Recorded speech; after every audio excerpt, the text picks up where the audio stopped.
qu'il n'y ait pas de moi, Alors, le sanglot de l'homme je blanc. comprends bien que vous dénoncez une forme d'infantilisation de l'Afrique, mais de là à dire qu'il faut qu'elle se prenne en main et ne plus attendre d'aide de l'extérieur, vous savez bien que si on arrête de donner la béquille à un oiseau qui ne sait faire que la recevoir, il meurt. Non, mais l'Afrique, les Africains sont capables de vivre.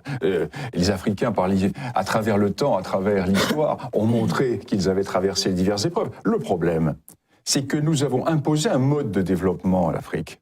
C'est cela. Développement, ce n'est pas la coopération. Quand De Gaulle a donné l'indépendance à ces pays africains, il ne leur a jamais promis le développement. Il leur a promis la coopération. Or, la coopération s'est transformée en développement. Qui dit développement par rapport à nos modèles.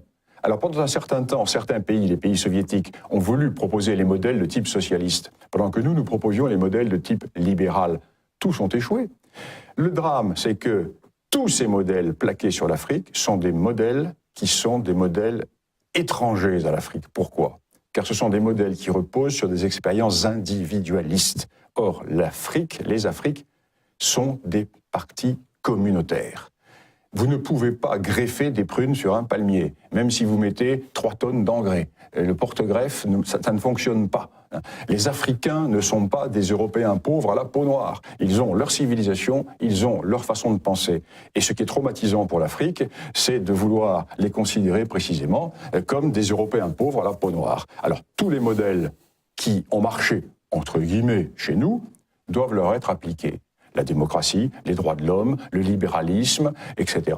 Eh bien, l'on va à l'échec. Car le problème de l'Afrique, c'est cela. Ce n'est pas l'économie, ce n'est pas le manque de développement, c'est un problème d'ordre psychologique, sociologique, culturel et surtout un modèle d'arrogance intellectuelle que nous avons avec notre européocentrisme, né dans ce petit cap de l'Europe qui représente géographiquement le 20e de la planète ou le 30e de la planète, peuplé par le 10e de la planète et qui prétend vouloir donner des leçons au monde entier, aussi bien à Poutine qu'aux Chinois qu'aux Africains. Eh bien non.